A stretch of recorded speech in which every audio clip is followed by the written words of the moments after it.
मंजू, ये कितना गीला पोछा लगा रही है? लादी कब सूखेगी? 50 बार समझा चुकी हूँ।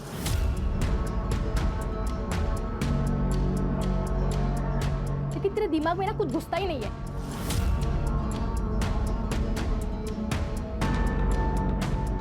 यूजलेस।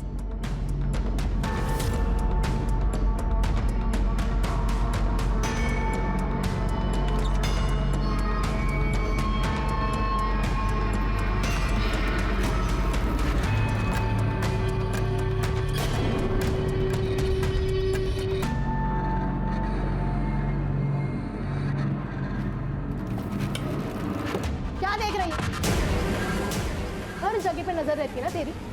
जा काम कर।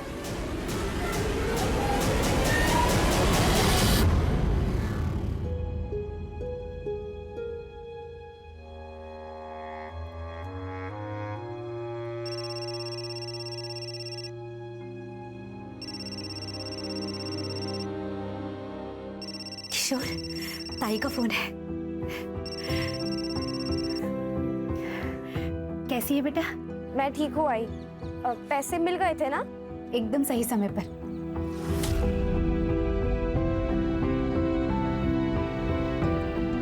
किशोर का सिलेंडर बस खत्म ही होने वाला था। क्या? तो किशोर ठीक है ना अभी? हाँ, तू अगर पैसे नहीं भेजती ना तो पता नहीं क्या होता। ओह आई। बेटा ये ले, किशोर से बात कर।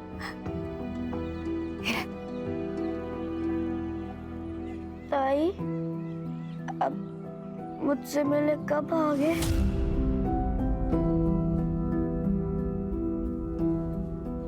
जल्दी आ जाऊंगी। तू ठीक हो जा, फिर मैं तुझे हवाई जहाज में ले चलूंगी। प्रॉमिस? प्रॉमिस। आई, मैं बाद में बात करती हूँ, मुझे लेट हो रहा है।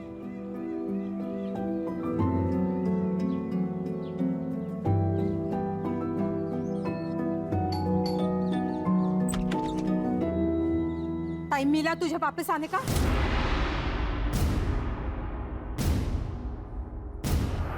सॉरी भाभी, को थोड़ा लेट हो गया। सॉरी भाभी, इतना लेट आई है, अभी घाई घाई में काम करेगी। नहीं भाभी, आप टेंशन मत लीजिए, मैं अच्छे से काम करूंगी। घाई घाई के चक्कर में ना कहीं गंदगी नहीं रह जाए। और हाँ, वो मीता के घर जाके आई या जाना बाकी है? नहीं भाभी, बाकी है। अभी तो मैं शिल्पा भाभी के घर से आ रही हूँ। सुन, तुझे ना पैसों की जरूरत थी, इसलिए वो शिल्पा के घर में काम करने बोला था। वो तेरा पार्ट टाइम है, ये फुल टाइम है।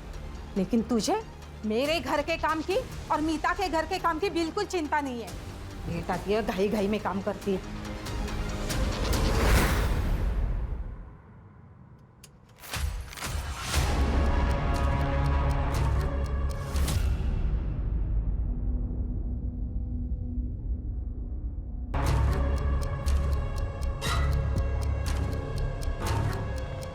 मीतू, मैं जा रहा हूँ।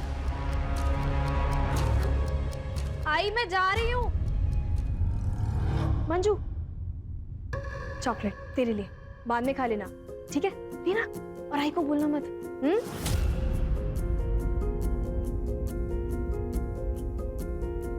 बाय। अरे मंजू, तू आ गई? अच्छा। जी भाभी।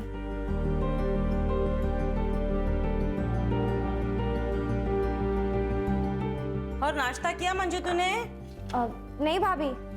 भूखे पेट काम करेगी तो ताकत कहाँ से आएगी तुझे?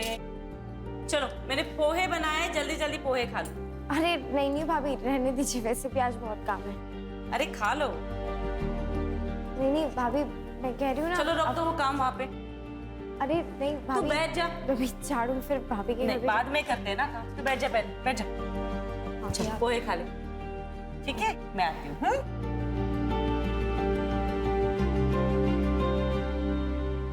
मम्मा, मेरी प्रोजेक्ट फाइल नहीं मिल रही है, आपने देखी क्या? दीदी एक मिनट, मैं ढूंढ देती हूँ।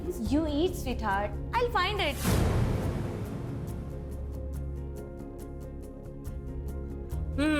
ये रही तुम्हारी प्रोजेक्ट फाइल। मैंने कल ही मंदिर में रखी थी, तुम्हें अच्छे मार्क्स आए ना, इसीलिए।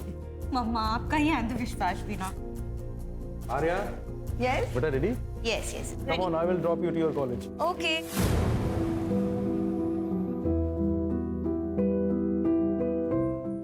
हाँ बाय बेटा। Bye bye Manju.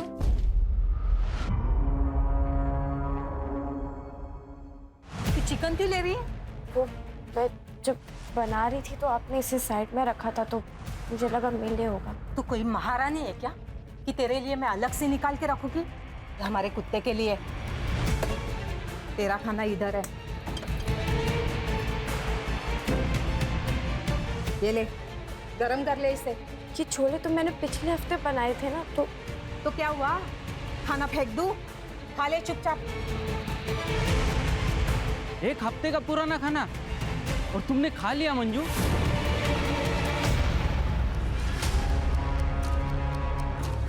तो क्या करती?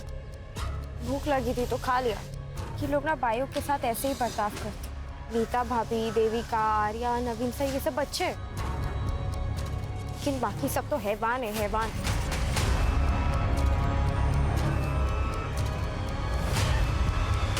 मंजू, क्या करे उधर? घर आके कुछ काम ही कर ले। क्या चक्कर क्या चल रहा है वो वॉचमैन देवेंद्र के साथ? सुन, अगर फिर से हो गई ना तो घर से बाहर फेंक दूंगी तुझे। नहीं भाभी, आप जैसा सोचो ऐसा कुछ नहीं है। अब मुंह बंद कर, जल्दी जाके सब्जियां लेके आ।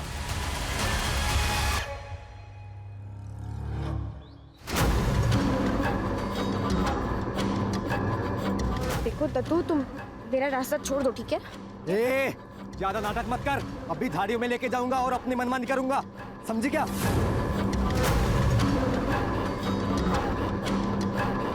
क्या बकवास कर रहे हो तुम? तेरे को बकवास लगता है? हाँ, बकवास लगता है? तू ऐसे नहीं मानेगी। हाँ?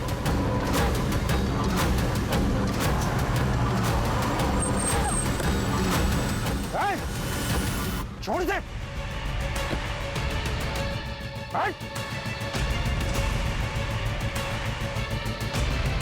तो ठीक तो ना मंजू? मंजू, छोड़ूंगा नहीं मैं तुझे। हट! चल घर चल, चल चल चल।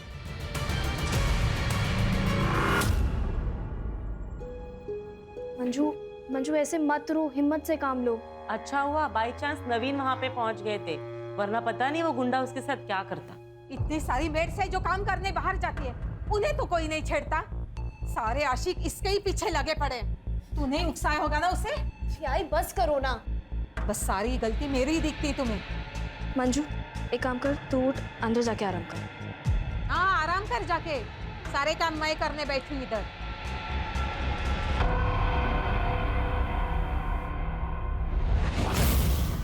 बेटा मेरी मजबूरी थी, नहीं तो तुझे काम पर कभी नहीं जाने देती। खुद मेहनत करके दोनों को पाल लेती, लेकिन किशोर को मेरी जरूरत है। और तेरे बाबा के बारे में तो जानती है ना, सारा पैसा दारू में उड़ा देते हैं। मुझे पूरा यकीन है एक दिन ये सारी मुसीबतें खत्म हो जाएंगी।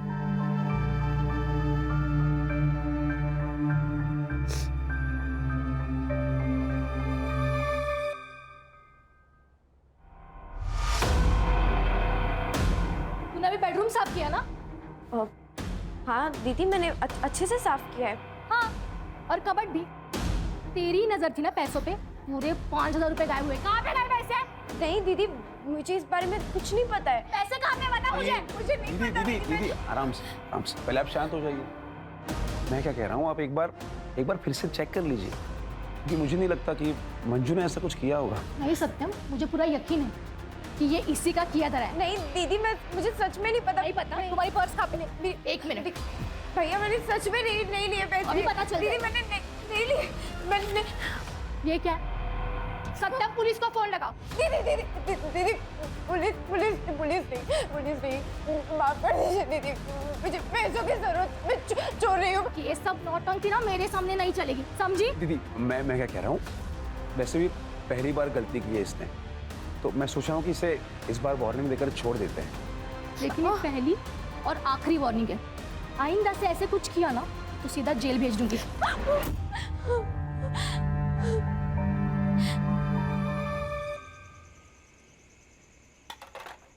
मंजू, क्या कर रही है? चलते। अरे लेकिन कहाँ? अरे यार, मम्मा पापा देविका के पेरेंट्स के साथ बाहर गए, हम भी कहीं चल के पार्टी करते हैं ना। लेकिन दीदी, हम जा कहाँ रहे हैं बताइए। अरे तुम बैठो, हम लॉन्ग ड्राइव पे जा रहे हैं। सिट।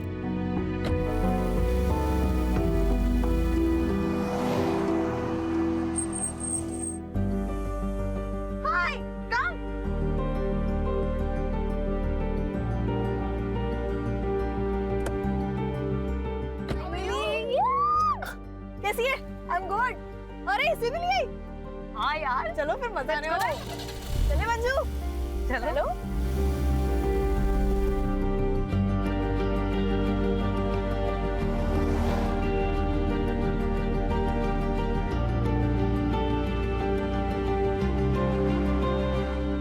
अरे हाँ सेना, ये हम कहाँ गए? एक सेकंड, गाड़ी साइड में लगा। चढ़ लेना।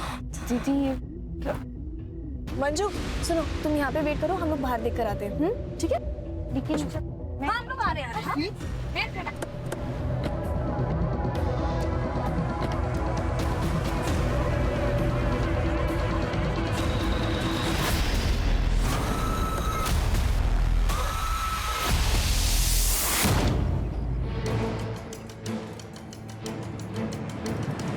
अरे तू अब तक मीता के घर काम करने गई नहीं? मैं अब वहाँ काम नहीं करती भाभी, मैंने आप पास ही में दूसरा छुट्टा काम ले लिया है। हैं? ऐसा क्यों? वहाँ काम बहुत होता है ना भाभी, इसलिए।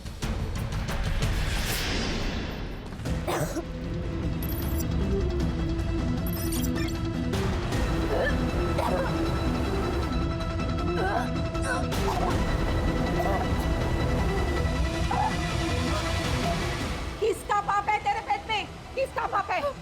उस वॉचमैन का ना? बोलती क्यों नहीं? चिल्ला क्यों रही है? तू मंजू रो क्यों रही है? अपने कर्मों का भुगत रही है, पेट से महारानी। क्या? मंजू, बता, बच्चे के बाप कौन है? बता।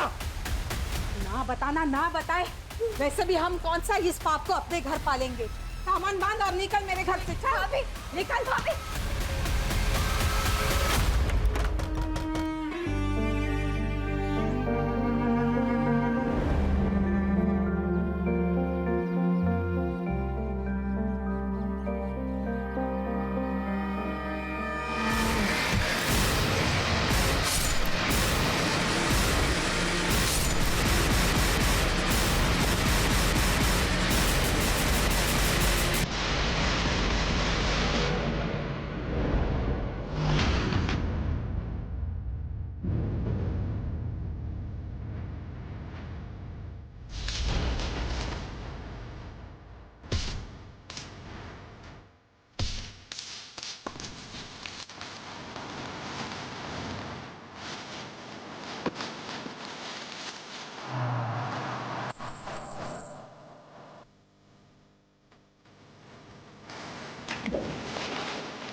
सर, पास के झोपड़पट्टी वाले को नाले में थैलियाँ मिली है। इस थैली के अंदर बॉडी के टुकड़े मिले। सर देखकर लगता है स्टैबिंग के बाद बॉडी के टुकड़े करके यहाँ पे डंप कर दिए। चेहरे की फोटो खींच के सारे महाराष्ट्र के पुलिस स्टेशन में सर्कुलेट कर दो और बॉडी को पोस्टमार्टम के लिए भेज दो। ओके सर, बॉडी आइडेंटिफाई हो गई है। मंजू काले नाम है, उम्र 17 साल। सर कुछ दिन पहले हिंजवड़ी पुलिस स्टेशन में उसने एक कंप्लेंट भी लिखवाई थी। सर मंजू घर में काम करने वाली बाई थी। सर उसने शिल्पा माथुर और उसके भाई सत्यम राठी के खिलाफ कंप्लेंट की थी कि वो उनको सैलरी नहीं दे रहे। और उनका क्या कहना है? सर शिल्पा का ये कहना है कि मंजू ने उनके घर पे चोरी की थी। मंजू को उन्होंने रंगे हाथों पकड़ा भी था, इसलिए उसको बाद में नौकरी से निकाल दिया। ठीक है, ओके सर। सिर्फ शिल्पा और उसके भाई को बुला लो। सर चोर थी वो। पहली बार मैंने उसे रंगे हाथों पकड़ा था। 5,000 रुपए निकले थे उसके पर्स से, लेकिन तब मैंने उसे वार्निंग देके छोड़ दिया। लेकिन कुछ दिनों बाद फिर से मैंने उसे 3,000 रुपए के साथ रंगे हाथों पकड़ा। फिर मैंने डिसाइड कर लिया कि उसे नौकरी से निकलना होगा। उस पर तरस खा के मैंने काम पे रखा था। 1 नंबर की कामचोर थी वो, काम पे कम और घर के बाकी सामानों पे ज़्यादा नज़र थी उसकी। और तो और सर थोड़ी मूडी भी थी। इन लोगों को बस मुफ्त का पैसा चाहिए होता है। वैसे तो मंजू मेनली नवीन और बलराज के घर पे काम करती थी, पर उसे पैसों की बहुत ज़रूरत थी, इसलिए मैंने उसे पार्ट टाइम जॉब पे रख दिया था। पर मुझे क्या पता था कि वो हमारे घर पे ही चोरी करेगी। गणेश भाई सर, मंजू जहाँ जहाँ काम करती थी ना वहाँ वहाँ के एड्रेस जरा लिखवा दीजिए।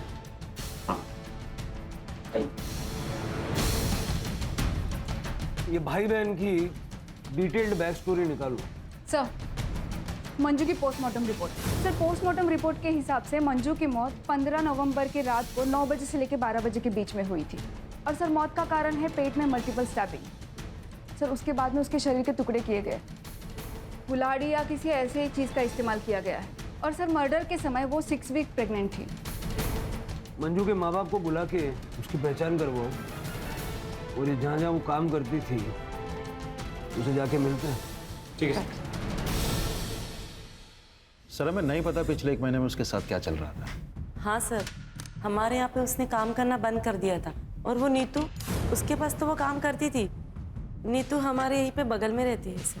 हमारे फैमिली फ्रेंड्स हैं वो। तो उसने आपके घर से काम क्यों छोड़ दिया?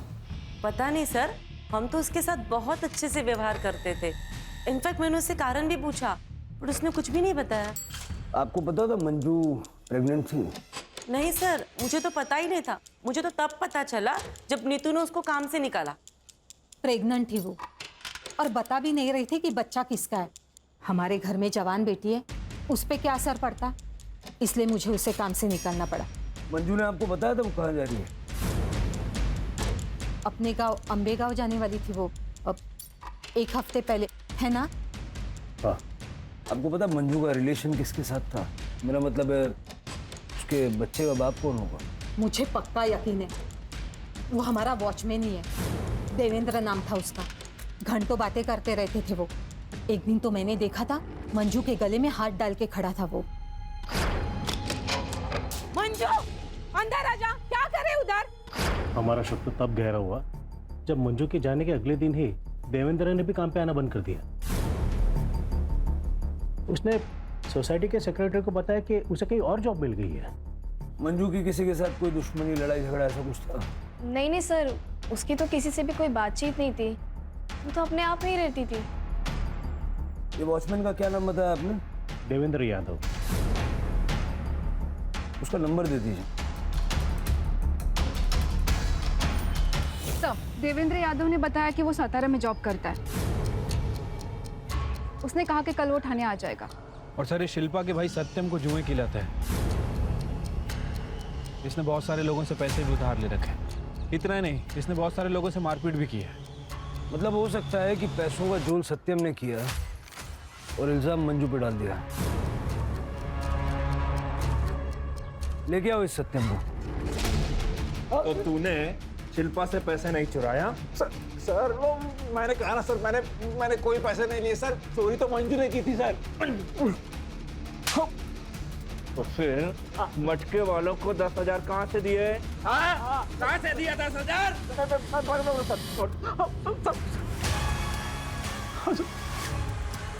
मैं दीदी के कबड़ से छोटी छोटी अमाउंट लिया करता था सर, ताकि दीदी कभी नोटिस ना कर पाए। एक दिन मंजू ने मुझे ऐसा करते हुए देख लिया सर।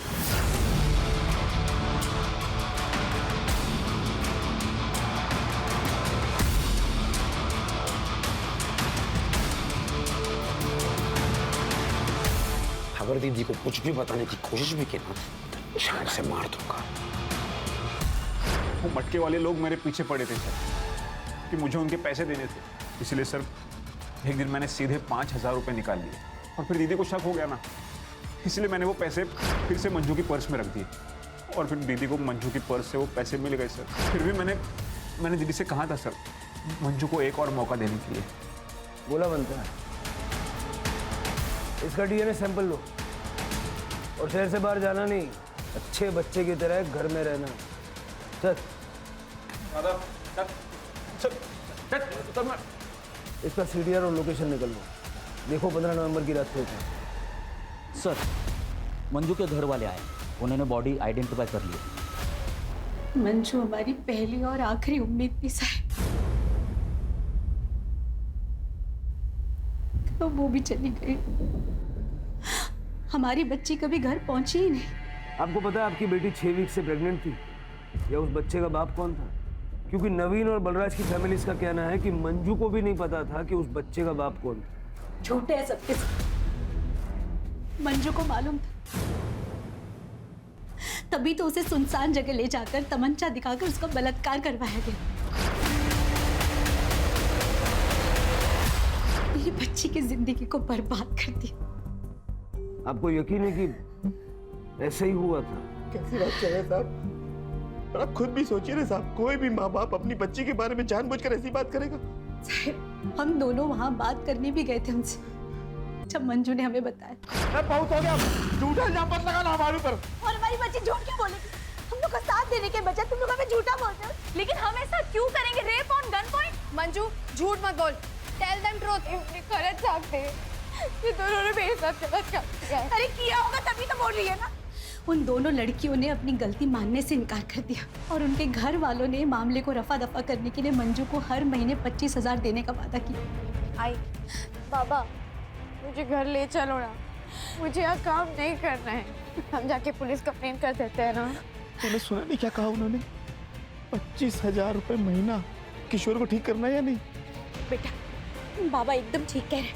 मैं तुझे घर ले जाती, लेकिन अगर किशोर को ठीक करना है ना तो तुझे काम करना पड़ेगा। मजबूरी है हमारी। मान जा।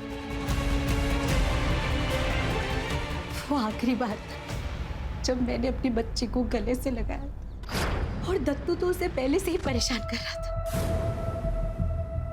ये दत्तू कौन है? एक आवारा लड़का है साहब, उसी एरिया का, जो जब भी घर से बाहर निकलती थी उसे छेड़ता था। एक बार तो नवीन साहिब ने भी बचाया। तो आपने पुलिस कंप्लेंट नहीं की? मंजू करना चाहती थी साहब, लेकिन बदनामी के डर से मैंने उसे रोक दिया कि कहीं काम न चला जाए। जब पता नहीं मंजू चली गई, अब हमारा क्या होगा? मेरे को तो डर है साहब कि मेरा किशोर भी मेरे को छोड़ के चला जाए। बिलीव मी सर, मंजू बहुत हार्ड वर्किंग थी। उसके लिए बुरा लगता था, इसलिए मैं और देविका उसे घुमाने लेके गए थे ताकि उसे अच्छा लगे। फैक्ट सर, वो तो हमारे साथ एंजॉय भी बहुत कर रही थी सर। उसके बाद देखा कि हम लोग रास्ता भटक गए, फिर हम किसी से रास्ता पूछने के लिए भी उतरे। सामने एक छोटा सा स्टॉल था, फिर खाने पीने के लिए हम लोग सामान लेकर आए। देखा मंजू बहुत रो रही है और उसने कहा कि उसके साथ किसी लड़के ने ज़बरदस्ती करने की कोशिश की और पता नहीं सर वो हमें ब्लेम करने लगी और ये बोल के कि हमने गन पॉइंट पे रख के उसका रेप करवाया, जबकि सर उस वक्त हम वहाँ थे भी नहीं। एक्जैक्टली सर, और पूरे रास्ते हम उससे पूछते रहे कि कौन था, किसने किया, पर सर वो हमें ब्लेम किए जा रही थी। और तो और सर, घर जाने के बाद तो बहुत बड़ा बवाल हुआ। हमारे पेरेंट्स हमसे ही झगड़ने लगे और हम पे ब्लेम करने लगे। सर उस दिन बहुत गर्मा गर्म, इसलिए हम लोगों ने डिसाइड किया कि हम मंजू की सैलरी डबल कर दें ताकि हमारे परिवार और हमारी बच्चों को कोई प्रॉब्लम हो। सर तब जाके उसके पेरेंट्स माने। सर उनका तो पूरा प्लान था हमसे पैसे ऐंठने का। वो उनका बेटा पता नहीं बीमार है भी या नहीं, पूरा खानदान झूठा है सर। सर आपको क्या लगता है, क्या सच है? देखो, इस वक्त कौन सच बोल रहा है कौन झूठ बोल रहा है ये बता पाना मुश्किल है। इस सारे परिवारों की छोटी से छोटी डिटेल निकल। ये ठाकुर और विर्क फैमिली के बारे में कुछ बता सकती हो? हाँ मैडम, ये हर फंक्शन में तो ये लोग सबसे अच्छे से बात करते हैं, लेकिन नीतू और मीता बहुत अच्छे दोस्त भी हैं। जैसे उनके पति की आपस में दोनों की दोस्ती है, और हाँ वो दोनों आपस में बिजनेस पार्टनर भी हैं मैडम। मीता थोड़ा सा खराब बोलती है लेकिन सबसे सही रहती है, लेकिन वो जो नीतू है ना, वो ना थोड़ी नकचड़ी है मैडम। पता नहीं कहाँ की महारानी समझती है अपने आप को। नवीन तो एकदम अच्छा आदमी है सर, क्या कम बोलता है लेकिन एकदम फ्रैंक और ओपन माइंडेड है सर। और वो बलराज, वो तो एकदम का लिच्चर है सर। एक बार तो मैंने उसे अपने बेटे को तारते हुए देखा था, तब से मैंने अपने बेटे को मना कर रखा है उसके अपने से बात न करे। मैम मैं बस हाय हेलो करती हूँ आर्या और देविका से, उससे ज़्यादा मेरी कोई दोस्ती नहीं है, लेकिन वो दोनों हमेशा साथ रहती है। और मैंने सुना है कि वो दोनों साथ में पार्टी करती है और ड्रग्स भी लेती है। आ गए आप लोग। किशोर को मैंने खाना खिलाने की बहुत कोशिश की, जरा सा ही खाया उसने। आप खिला देना। ठीक है।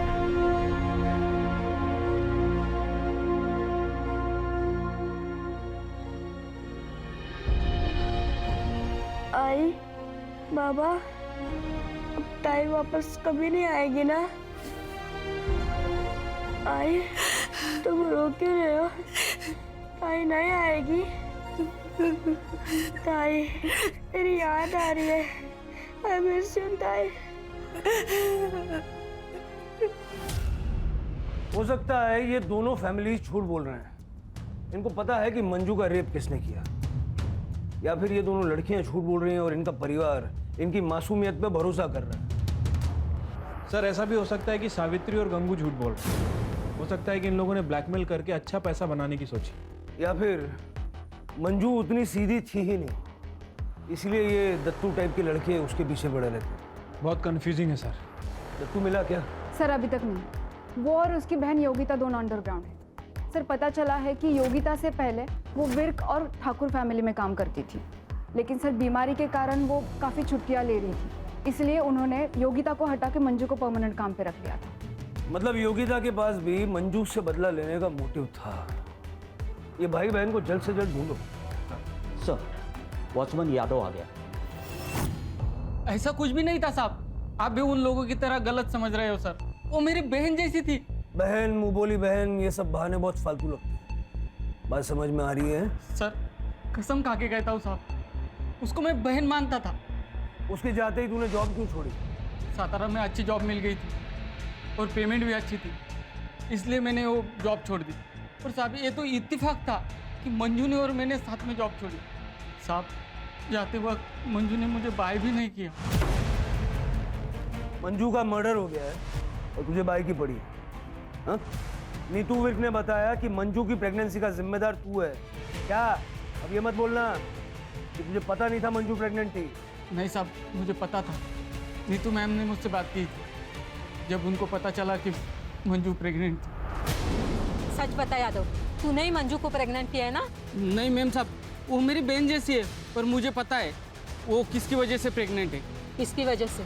नवीन साहब। मैडम 1 महीने पहले नवीन साहब ने उसके साथ रेप किया था और इसी वजह से मंजू ने उनके घर का काम छोड़ दिया था। ये बात मुझे खुद मंजू ने बताई थी। भाई यादव, मानना पड़ेगा, कहानियां बहुत अच्छी सुनाता है, लेकिन पुलिस के आगे कहानी सुनाने पे तालियां नहीं तमाचे मिलते हैं। कसम खा के कहता हूँ साहब, मुझे ये बात मंजू ने बताई थी। मुझे मंजू पे पूरा भरोसा था। वो बहुत खुददार और प्यारी लड़की थी साहब। वो अपने परिवार के लिए दिन रात काम करती थी। उसको अच्छी जिंदगी मिलनी चाहिए थी साहब। उसके खुली को मत छोड़ना। याचा डीएनए सॅम्पल घेऊन मग याला पाठवा जा। तो यादव सच बोल रहा है ना, या झूठ? देवेंद्र ने मुझे बताया था कि नवीन ने मंजू का रेप किया था। मैंने ये बात मीता को भी बताई थी और बाद में मेरे हस्बैंड ने भी मुझे कंफर्म किया था। मतलब तुम भी ये बात पहले से जानते थे? जी सर, नवीन ने 1 महीने पहले ही मुझे बताया था। जिस रात मंजू ने लड़कियों पे इल्ज़ाम लगाया कि गन पॉइंट पे उसका रेप करवाया गया है। क्या? तूने मंजू का रेप किया?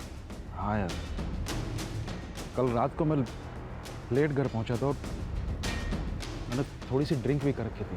मंजू ने जब मुझे बताया कि किसी ने गन पॉइंट पे उसका रेप किया तो यार मैं अपने ऊपर कंट्रोल नहीं कर पाया। मैं आउट ऑफ कंट्रोल हो गया था। और सच बताऊं तो मुझे उसके ऊपर गुस्सा भी था यार। उसने बेवजह हमारी बच्चियों को इसमें घसीटा है। मैं तो सिर्फ कंसोल करने की कोशिश कर रहा था यार, बस। बैठ, रो मत, मैं हूं ना।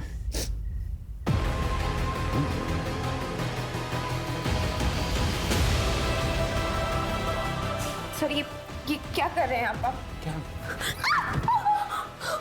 प्लीज सर, प्लीज प्लीज मत करिए मुझे। चिल्लाई तो नौकरी से निकाल दूंगा। प्लीज छोड़िए।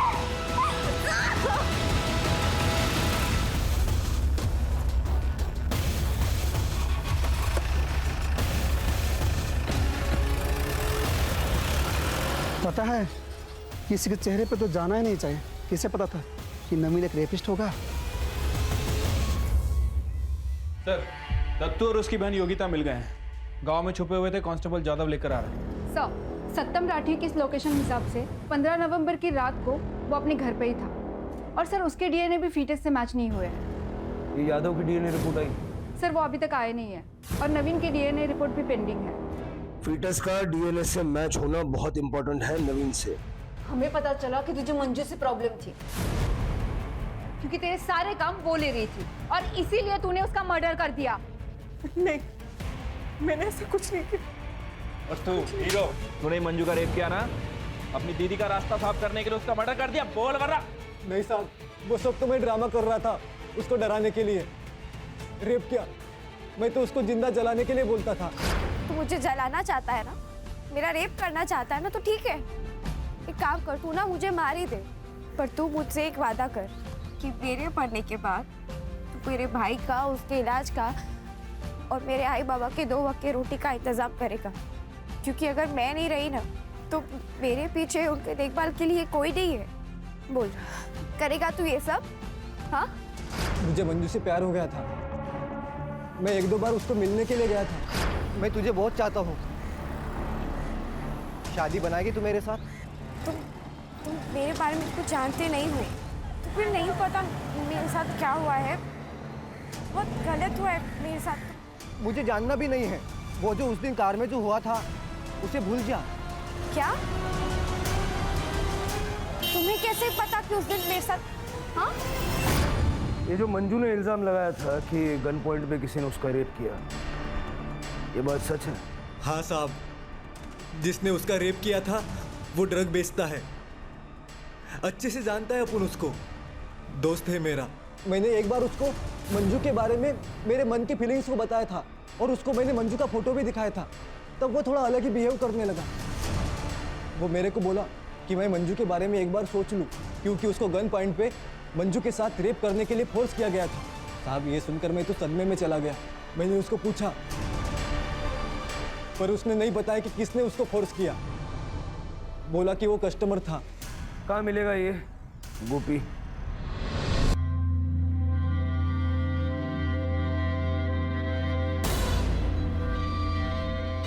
शादी को देना, ठीक है? चला, और माल किधर गया? अरे गोपी, चल, तेरे से कुछ बात करने का है। कौन है रे तू? और क्या बात करना है तेरे को? वो गन पॉइंट वाला मर्डर केस है ना, उसके बारे में।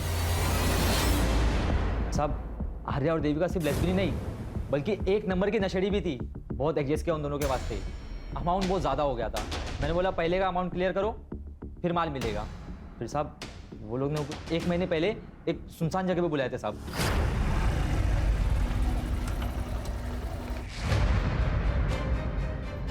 कहाँ है मेरे पैसे? गाड़ी में।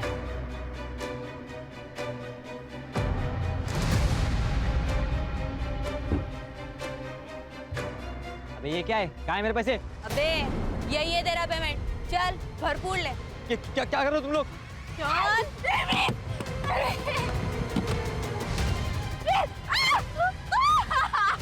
अबे चल मजे कर। नहीं प्लीज दीदी, दीदी प्लीज आने दो, प्लीज आने दो। फिर साहब, वो दोनों मिलकर मुझे ब्लैकमेल करना चालू कर दिए। बोली कि अगर फ्री में ड्रग नहीं देगा तो तेरी ये वीडियो वायरल कर देंगे। मैं क्या करता साहब?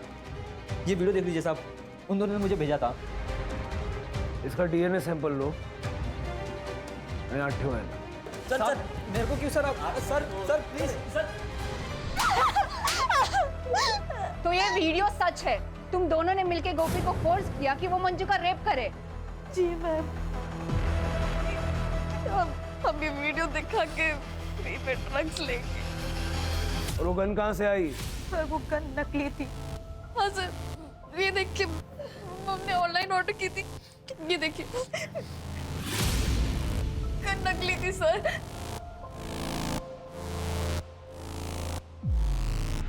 और इसके बारे में क्या कहना है?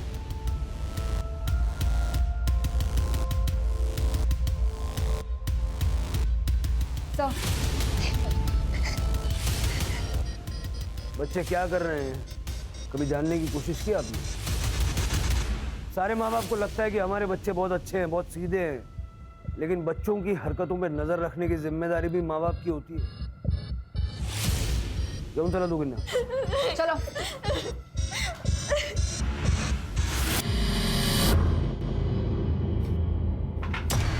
क्या कर रही है? किशोर की दवाई के पैसे. तो मैं क्या करूं? मैं क्या करूं मतलब? क्या बोलने की कोशिश क्या कर रहे हो? अरे जाऊंगा मैं. अरे हाँ, तुम्हारी वजह से मेरे ताई चली गई. तुमने मेरी ताई को मार डाला. मास्क लगा बेटा. मास्क लगा. मास्क लगा. ऐसे नहीं बोलते बेटा. मास्क लगा. मास्क लगा. मास्क लगा. मास्क लगा.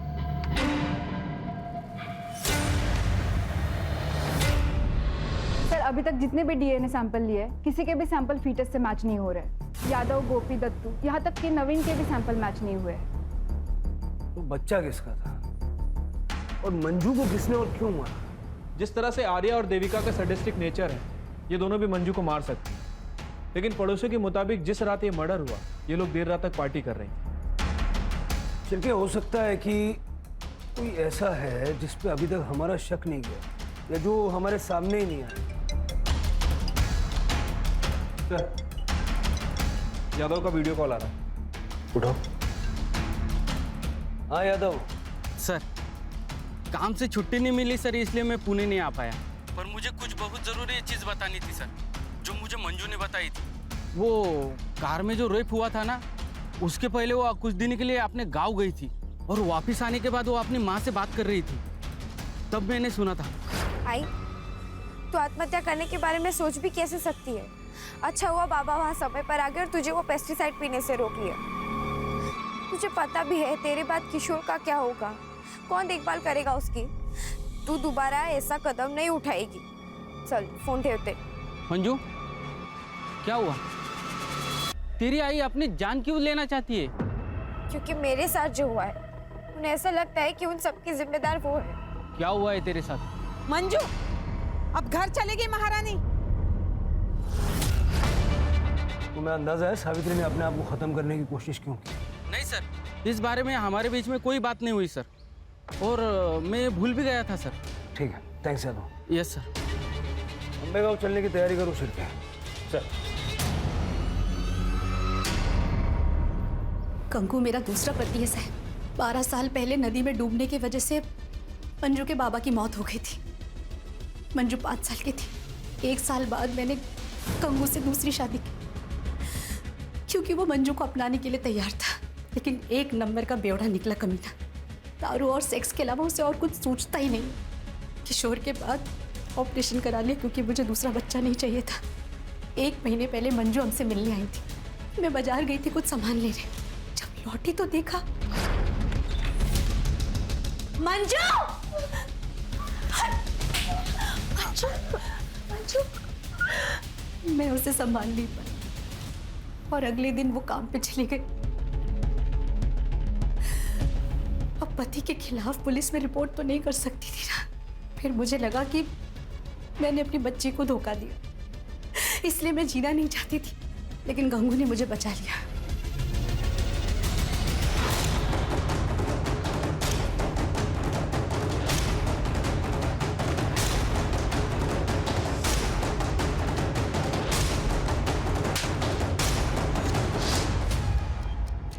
सर, जैसा कि सावित्री ने बताया था, गंगू ने ही मंजू का रेप किया. सर, फीटस डीएनए के लिए भेज दिया है. सर 15 नवंबर का सीसीटीवी फुटेज मिल गया है. तालाब पे जाने वाले रोड का सीसीटीवी फुटेज. सर 15 तारीख की शाम को 5 बजे के आसपास नवीन की गाड़ी यहाँ से गुजरी है. लेकिन नवीन ने तो कहा था कि उसकी गाड़ी बलराज लेके गया था खंडाला बिजनेस मीटिंग के लिए और रात को लौटा था. नहीं सर, वो झूठ बोल रहा है. ये देखिए दूसरे कैमरे के सीसीटीवी फुटेज. लेके आओ दोनों को.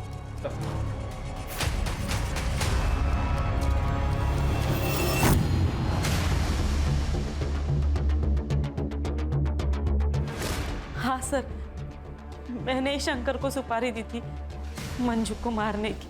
नीता भाभी, मुझे अंबेगांव तक छोड़ने के लिए थैंक यू. हाँ, इट्स ओके मंजू, और अपने पैसे के लिए चिंता मत करना.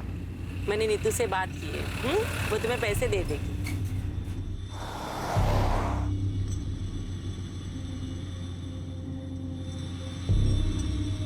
ये हम कहाँ जा रहे हैं? कि मेरे गांव का रास्ता तो नहीं, हम कहाँ जा रहे हैं? क्या हो गया? गाड़ी क्यों रोक दी?